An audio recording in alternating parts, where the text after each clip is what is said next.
এক কাপ চা দাও তো। ম্যাডাম একটু বসুন, দিচ্ছি।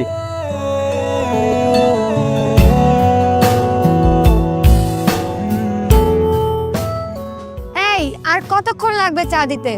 ম্যাডাম পানি গরম দিয়েছি তো, একটু সময় লাগবে, একটু বসুন, আমি দিচ্ছি।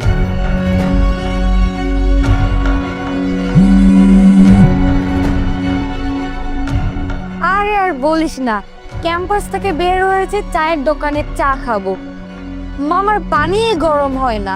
ছোট লোক কোথাকার।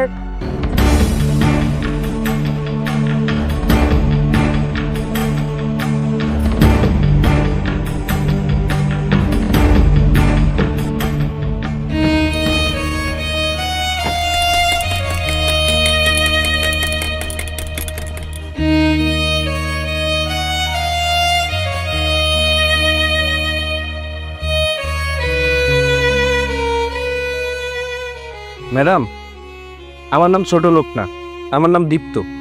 কাউকে কিছু বলার আগে ভেবে বলা উচিত। আরে বাপরে, ছোট লোকটা দেখি আবার মুখে মুখে তর্ক করছে। এই বেচিস তো এই চা, তোর আবার নাম আছে নাকি? ম্যাডাম, আমি চা বিক্রি করি বলে কি আমি মানুষ না? আমার কি নাম থাকতে পারে না? হ্যাঁ, নাম থাকতে পারে। এই যেমন ধরো ছোট লোক, ফকিন্নি, চাওলা, গরিব। এই ছোট লোক, জলদি চা দে।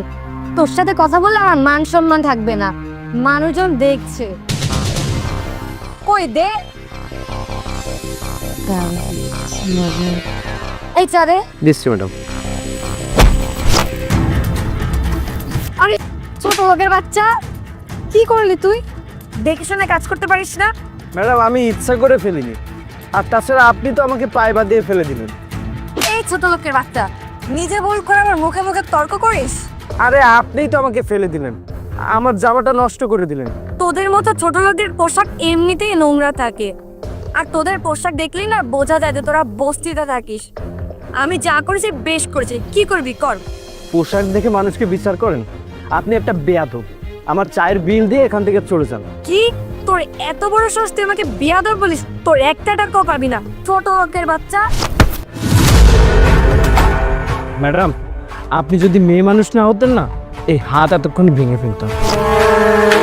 তোর এত বড় সাহস, তুই আমার হাত ধরিস?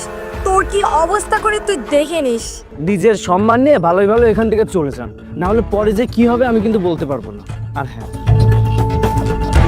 এখানে 500 টাকা আছে, এই টাকাটা নিয়ে বাজারে যাবেন, ওখানে একটা বই পাওয়া যায়, ব্যবহারে বংশের পরিচয়। এই বইটা কিনে নিয়ে পড়বেন। তোকে আমি দেখে নিব।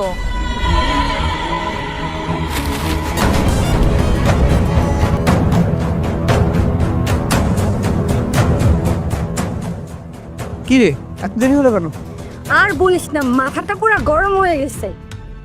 কেন রে, কি হয়েছে? আর তোকে দেখেও মনে হচ্ছে তুই আগুন হয়ে আছিস। কারোর সাথে ঝামেলা করেছিস নাকি? তোর সাথে কথা হলো না, আমি একটা চায়ের দোকানে ছিলাম, ওই ছোট লোকের বাচ্চা আমার গায়ে চা ফেলে দিয়েছে, আমাকে অপমান করেছে, আবার আমাকে অনেকগুলো কথাও শুনিয়েছে। দেখ কেমন লাগে। কি বলিস? তা তুই কিছু বলিসনি ওকে? আরে বলতে গিয়েই তো ঝামেলাটা বাঁধলো। আমি ওকে 2টা চড় মেরেছি, পরেরটা মারতে গিয়ে ও আমার হাত ধরে ফেলছে। আর কি বলেছে জানিস? আমাকে বলেছে আমি যদি চায়ের বিল না দিই তাহলে নাকি আমাকে এখান থেকে যেতেই দেবে না। আমিও দিতে রাজি হইনি।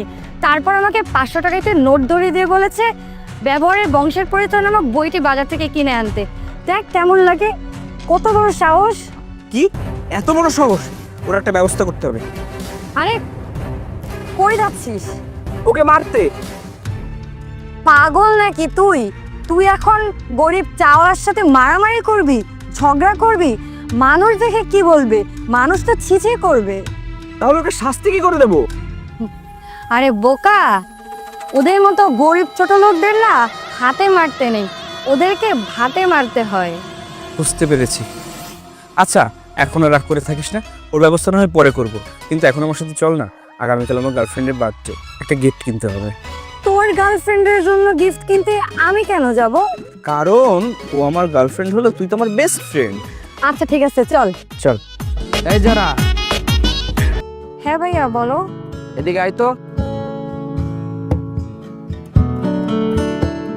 হ্যাঁ ভাইয়া বলো। শোন, তুই তো জানিস চৌধুরী সাহেবের সাথে আমার 15 দিনের একটা ভালো সম্পর্ক। তাই আমি চাচ্ছি সম্পর্কটাকে আত্মীয়তায় রূপ দিতে। তুই কি বলিস? হ্যাঁ, ভালো তো, কিন্তু কিভাবে ভাইয়া? চৌধুরী সাহেবের ছেলে দীপ্ত চৌধুরী লেখাপড়া শেষ করে দেশে এসেছে। আমি চাই তুই ওকে বিয়ে কর। ছেলের দেখতে শুদ্ধও ভালো আর টাকা পয়সাও আছে। তাছাড়া বাবা মারা যাওয়ার আগে বলে গিয়েছিল তার বন্ধুর ছেলের সাথে যেন আমি তোর বিয়ে দেই। ও আচ্ছা, ছেলে অনেক বড় লোক, তাহলে আমি রাজি। আর তাছাড়া তুমি যেহেতু কথা দিয়েছো, তাহলে না করার কিছু নেই। ভাই আমি রাজি। আচ্ছা ভাইয়া, তোমার কাছে কি ছেলের কোনো ছবি আছে? আরে আমার কাছে যদি ছেলের ছবি থাকতো তাহলে তোকে অনেক আগেই দেখাতাম। তবে ছেলে মাশাআল্লাহ অনেক সুন্দর, তুই দেখলে পছন্দ হবে। সমস্যা নেই ভাইয়া, তোমার পছন্দই আমার পছন্দ। এই না হলে আমার বোন। ও আচ্ছা, কালই তুই ওর সাথে দেখা করবি। আচ্ছা ঠিক আছে ভাইয়া।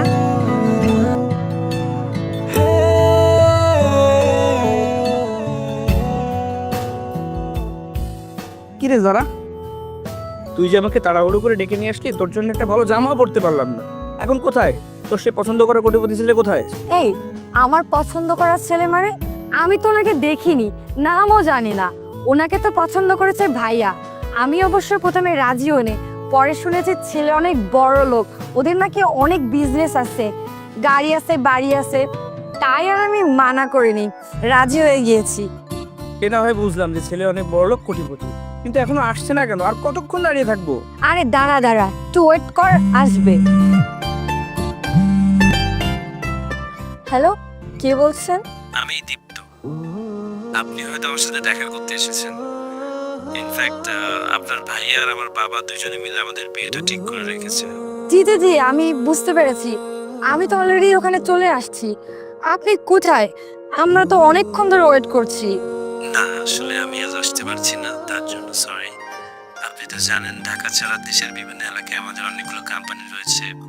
বাবা একা হ্যান্ডেল করে পারে না, আর আমিও বিদেশ থেকে এসেছি, এখন আমাকেও দেখতে হচ্ছে। তো আগামী 2-3 দিনের জন্য আমি একটু ইমার্জেন্সি কাজে আটকে পড়েছি।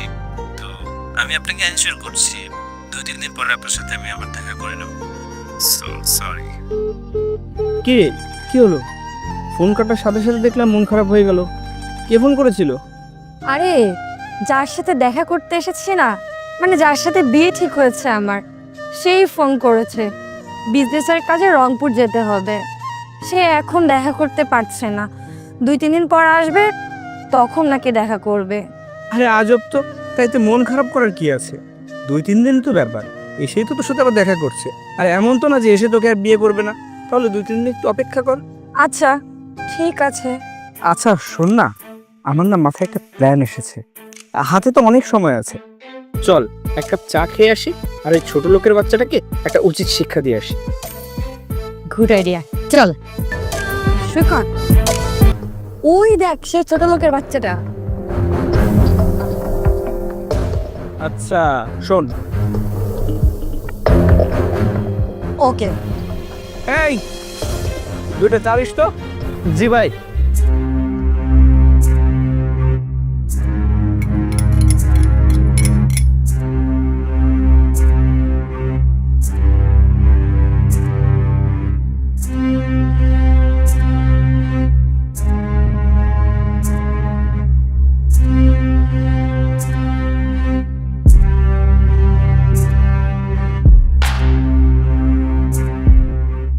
দোস্ত দেখ, চায়ের মধ্যে ময়লা। হ্যাঁ তাই তো। এই ছোট লোকের বাচ্চা, এদিকে আয়।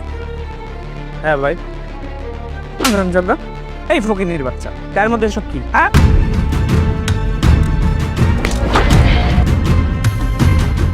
ভাই কি হলো, আমার মুখে চা কেন মারলেন? চায়ের মধ্যে ময়লা দিয়ে বিক্রি করিস, আমার বড় বড় লেকচার দিস? ভাই আমি চায়ের মধ্যে এসব কেন মেশাতে যাব? ম্যাডাম হয়তো খেয়াল করেনি, এজন্য পড়েছে।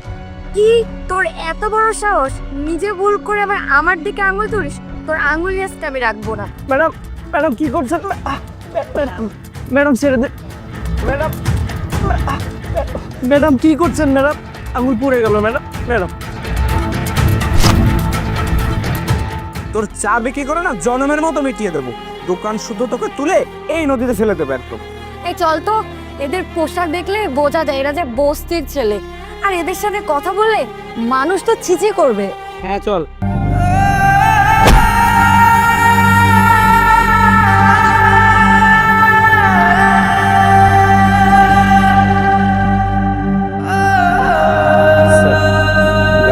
পোশাক থাকলে আর পকেটে টাকা না থাকলে এই দুনিয়ার আসল রূপ চেনা যায়। মানুষ যে কেন এমন করে বুঝি না। মানুষ চিনতে খুব বেশি কিছু প্রয়োজন হয় না। হ্যাঁ স্যার, কারো বাইরের পোশাক দেখে তাকে চেনা যায় না, মানুষ চেনা যায় তার ব্যবহারে, কারণ ব্যবহারে বংশের পরিচয়। আজকে অনেক বেশি খাওয়া হয়ে গেছে না রে? হ্যাঁ রে ভাই, আজকে যে কি মাইতে দিবে আমারে। এই কে ফোন দেয় রে তোরে? হ্যাঁ বেবি বলো। বেবি, তুমি আজ রাতে আমার বাসায় থাকবা? শোনো না, আব্বু আম্মু নানু বাড়ি গেছে, আমিও বাসায় একা, আর আমার খুব ভয়ও লাগছে। এই না না, তুমি বাসায় একদম একা থেকো না। বাসায় একা থাকলে সুন্দরী মেয়ে ভূতে ধরার ভয় আছে। হ্যাঁ, আই লাভ ইউ বেবি। আমি আমি এক্ষুনি আসছি। আচ্ছা বলছি যে তোমার কোন ফ্লেভারটা পছন্দ, স্ট্রবেরি নাকি চকলেট? তোর, তুমি আগে আসছো তো? আরে না না, আমি আইসক্রিমের কথা বলছি। আচ্ছা ঠিক আছে। এ শোন না, আমার গার্লফ্রেন্ড না বাসায় একা, ওর আব্বু আম্মু সবাই নানু বাড়িতে গেছে, তাই আমি ভাবছি যে আজকে রাতে ওর বাসায় গিয়ে থাকবো। হ্যাঁ তুই এক কাজ কর, তুই এখানে থাক। না না, তুই বাসায় চলে যা। হ্যাঁ আমি আমি গেলাম। আরে আরে, আমি তো একা। কোনো অটো, সিএনজি, রিক্সা কিচ্ছু নাই। এই সিএনজি, তোর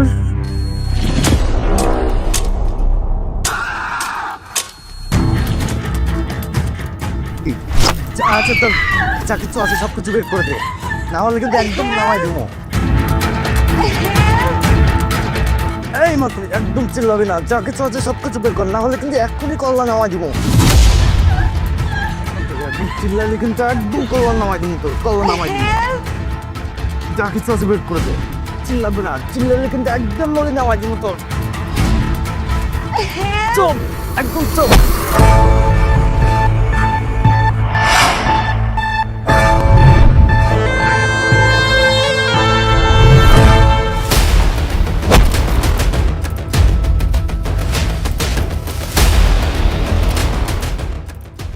ম্যাডাম, এত রাত্রে আপনার মতো একটা মেয়ের এভাবে রাস্তায় একা চলা ঠিক না, বাসায় চলে যান। একটা ছিনতাইকারীর হাত থেকে বাঁচিয়ে নিজেকে হিরো ভাবছিস?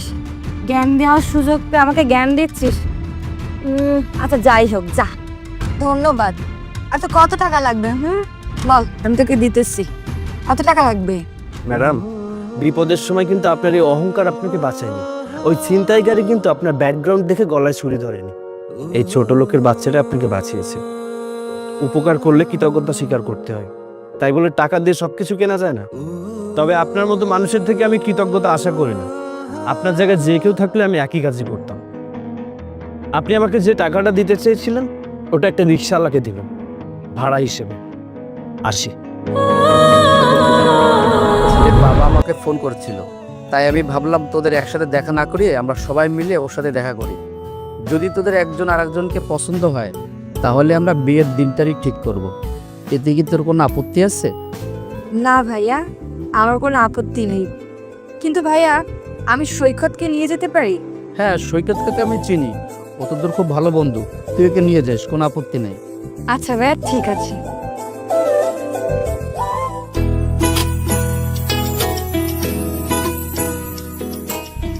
ও হ্যাঁ হ্যাঁ, বসুন বসুন বসুন বসুন।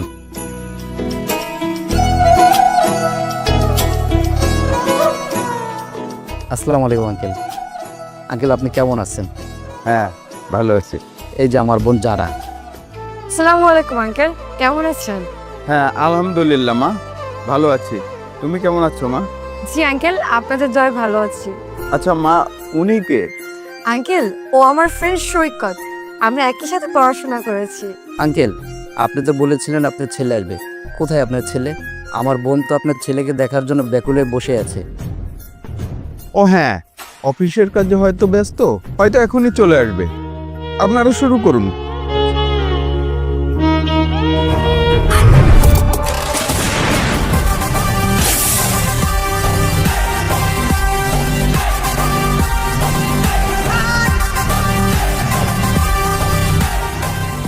আরে ছোট লোকের বাচ্চা, তুই এইখানে? তুই আমাকে ফলো করতে করতে এখানেও চলে এসেছিস? ও আচ্ছা, তো টাকা লাগবে তাই তো? আচ্ছা, আমি তোকে টাকা দিচ্ছি। এই দাঁড়া, তুই ওকে কিসের টাকা দিচ্ছিস? আরে কাল রাতে আমাকে একটা ছিনতাইকারী হাত থেকে বাঁচিয়েছিল, তার বিনিময়ে এখন টাকা চাইতে আসছে।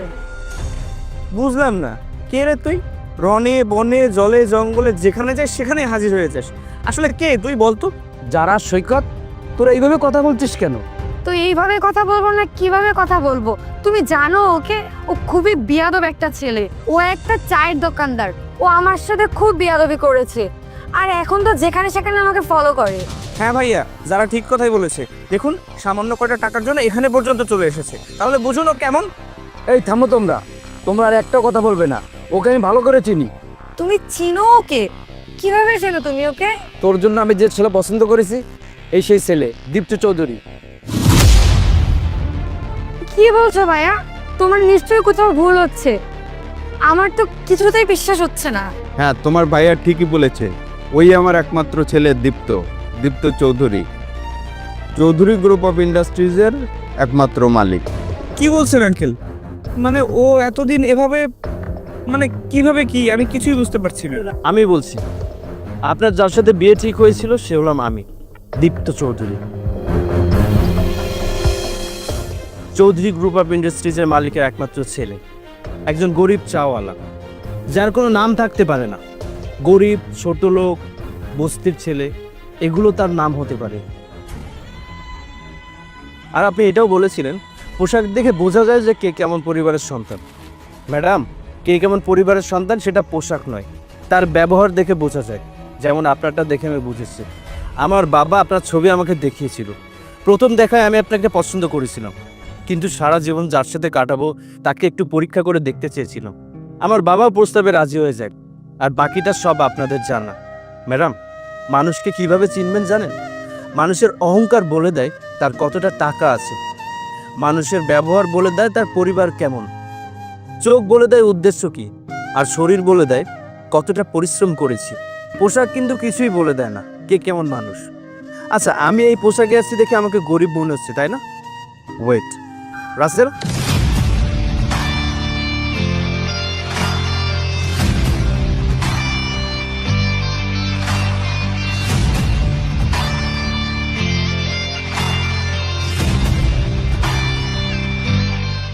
এবার দেখুন তো, বড় মনে হচ্ছে না? ঠিক, উত্তর দিন। উত্তর দেবেন কি করে? উত্তরটা আপনি জানলে তো দিবেন। সরি ভাইয়া, আমাকে মাফ করে দিবেন। আমি আপনার বোনকে বিয়ে করতে পারবো না। দেখুন, আমি আসলে বুঝতে পারিনি। আমি বুঝতে পারলে এরকমটা করতাম না। প্লিজ আমাকে মাফ করে দেন। সরি, কি বললেন? বুঝতে পারেননি? ও, বুঝতে পারলে এমন ব্যবহারটা করতেন না। মানে যদি জানতেন যে আমি কোটিপতির ছেলে, তাহলে আমার সাথে খুব ভালো ব্যবহার করতেন। আর যদি গরিব কেউ হতো, তাহলে তার সাথে এমন ছোট লোকের মতো ব্যবহার করে নিজের বংশের পরিচয়টা ঠিকই দিয়ে দিতেন। সরি, আমি এমন দ্বৈত চরিত্রের কোনো মেয়ের সাথে সম্পর্ক রাখবো না। দীপ্ত, আমার ছোট বোনটাকে ক্ষমা করে দেওয়া যায় না? মানুষ ওকে নিয়ে নিন্দা করবে, সমালোচনা করবে। ইতিহাস বলে সৎ মানুষ সব থেকে বেশি সমালোচিত হয়, পরোপকারী বেশি ঘৃণিত হয়। ইতিহাস বলে স্বচ্ছতার সাথে সবচেয়ে বেশি নোংরামি হয়। হিংসুটে, অহংকারী, সমালোচক, নিন্দাকারীর গড় আয়ু সর্বোচ্চ 50, 60 অথবা 100 বছর। কিন্তু ইতিহাসই বলে সৎ, পরোপকারী, স্বচ্ছ এবং নিরহংকারী মানুষ মরে গিয়েও হাজার হাজার বছর বেঁচে থাকে মানুষের হৃদয়ে। ব্যবহারই বংশের পরিচয়। Heroes live forever, so don't judge a book by its cover. বাবা, চলো।